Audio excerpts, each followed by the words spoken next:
Class is now in session. I'm Professor Hockey, and today we're discussing Game 67 of the regular season between the San Jose Sharks and the Chicago Blackhawks, in which the Sharks have lost 5-2. And usually I like to approach these reviews from a relatively positive point of view, not necessarily to say, oh, the Sharks played so well in each and every one of their games, but more so from the perspective that the Sharks want to win and that you get excited for a victory, because I kind of go by the mantra of, well, you're never going to lose in all 82 games in a particular season, and so you do have to at least keep yourself somewhat excited when the victories do come by, no matter how rare they are. However, having said that, there are going to be certain games during the year in which it is quite imperative for the San Jose Sharks to lose for their placements in that particular year. You have to come back to the real world and realize that at the end of the day, the Sharks should be losing a lot of these games. And this one here tonight, or today, against the Chicago Blackhawks is one of those types of games.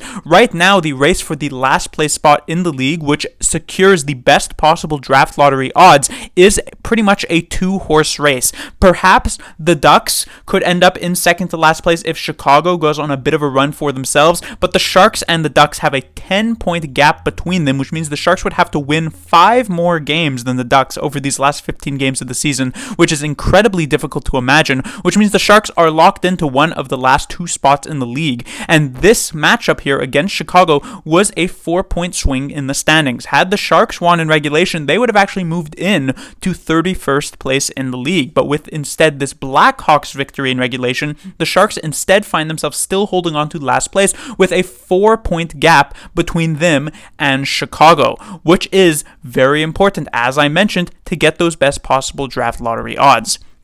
And in this game, to start off in the first period, it seemed as though the Chicago Blackhawks were not remotely interested in actually winning. And on the other hand, the Sharks showed up and started playing very, very well. I had originally thought that with Devin Cooley in nets here for the San Jose Sharks, a goaltender playing his first career game, having been picked up from at the trade deadline from the Buffalo Sabres, I had originally thought this would give the Sharks a bit of a weaker chance of actually winning in this game, but I hadn't considered the fact that the players in front of Devin Cooley would have some extra motivation in trying to be able to win the game, to try and give him a good first career NHL appearance. And so that's indeed the direction it seemed to be heading in that first period, as Ryan Carpenter and Klim Kostin would make it 2-0 San Jose. And like I said, the Blackhawks, they were completely disengaged for this first 20 minutes. There was a 2-on-1 situation within the last few minutes in which it was not a shot taken, it was not a pass attempted. Instead, the Blackhawks player skated around the net, fell over, lost the puck, and then it was cleared out of his own zone. And that was just a microcosm of how exactly that first period had gone for Chicago. And so it looked like the Sharks would just cruise to a pretty easy victory for themselves. But that did not end up happening. While the first few minutes of the second period were still pretty Sharks control, it slowly began to shift until it reached a point where clearly Chicago ended up being the better team in the latter part of the second, and they would score the only goal of that period to cut the lead in half, to make it 2-1 San Jose after 40 minutes. Now, heading into the third, the Sharks, they still hold the lead. They still have played quite well for about 3/4 of this game.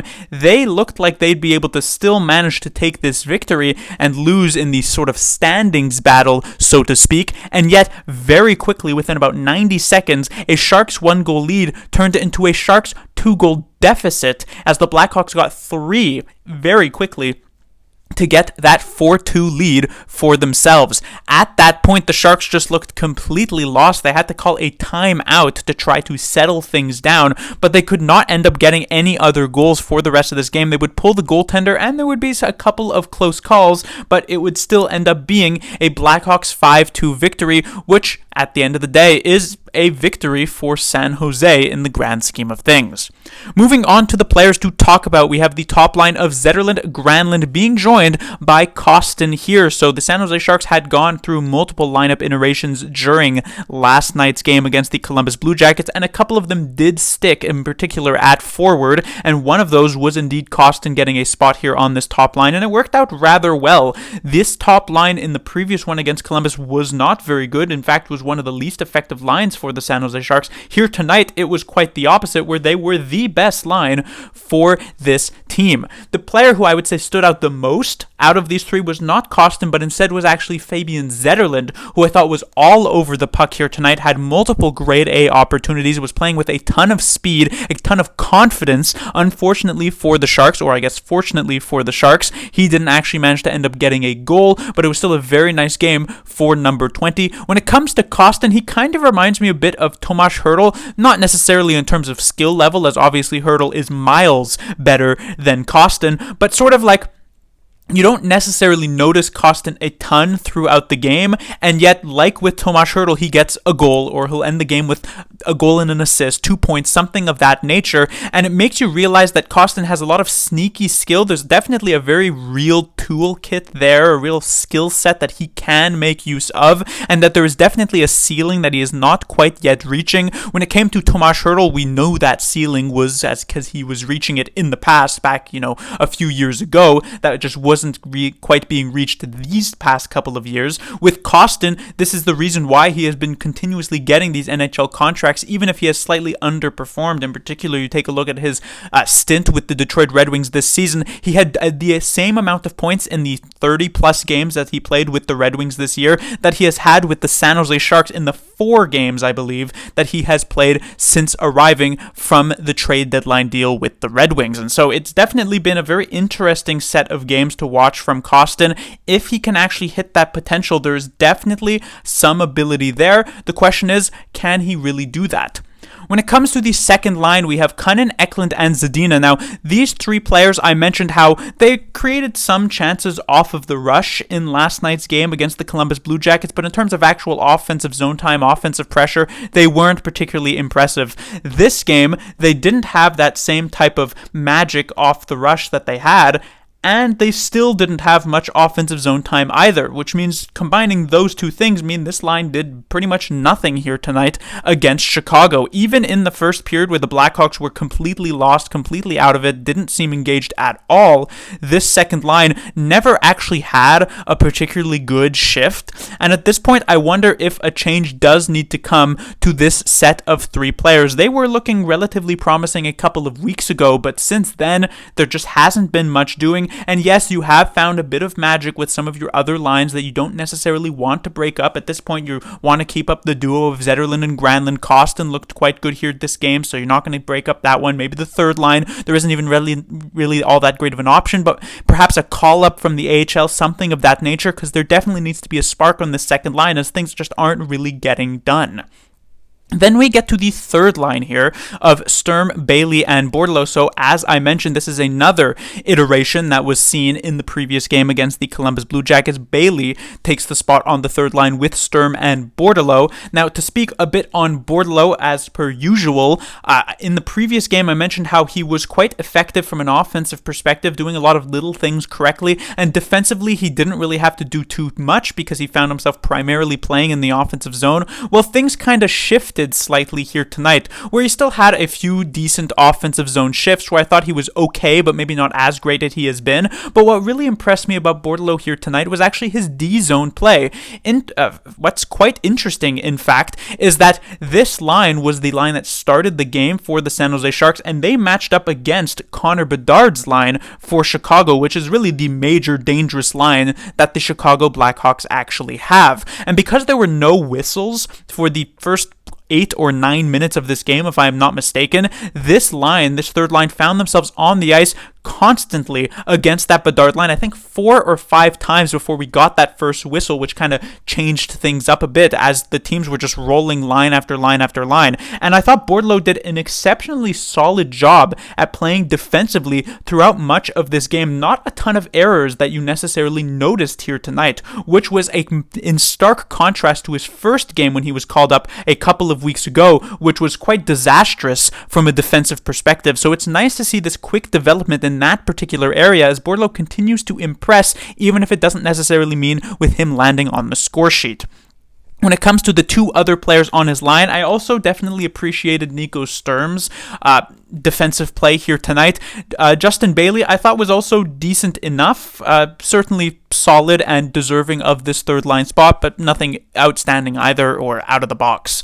When it comes to the fourth line, this is a bit of a cool look, I guess, of a fourth line. Usually for most teams, and the Sharks are no exception, their fourth line will be kind of very defensive focused. There will be a fourth line that you send over the ice for maybe 7 or 8 minutes per game, and you just expect them to shut things down, have no goal scoring either way, and then get your actual good players on. But the way things have kind of ended up here in this particular game with some demotions and the like, the Sharks are actually running with a pretty offensively focused fourth line with both Labanc and Barabanov, two players who you would expect to be top 9 at least on this team, find themselves here on this bottom line with Ryan Carpenter. And you can see the kind of give and take that you get from this type of choice. So the give is the goal that they managed to score, the Carpenter goal. This is executed quite nicely. Good breakout from these three players. Nice little play from Barabanov to execute the shoot, but sort of pass off of the pads of the Blackhawks goaltender for an easy tap in for Ryan Carpenter.